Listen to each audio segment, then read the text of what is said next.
there you have it, guys. The American Beast, man. This thing is a crazy Geico. Unbelievable. Hope you guys enjoyed the footage. We know we did. Just regarding the boat itself, we didn't have any dramas on the day, which was awesome. Regarding the brand, ProBoat, be confident in purchasing this brand. The trusted brand here at Crazy Hobbies. You will spend a little bit extra, but A-grade finish. Most importantly, you get great customer service and all the spare parts are available at your local hobby shop, regardless where you are. You may be at the US of A, UK, or Australia. Just on the boat, we want to give you a few tips.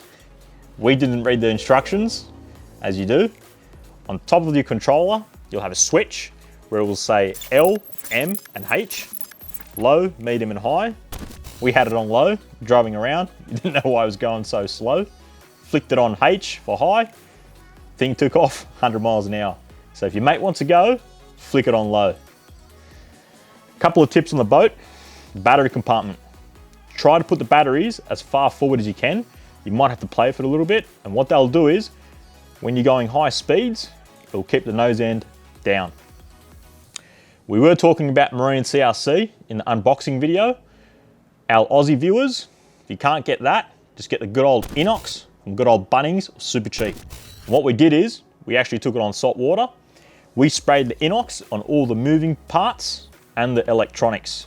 So what they'll do is, once the salt water hits it, it'll be harder to penetrate. This video was for the RC Associates. We love you guys. Until next time, we love you all from down under.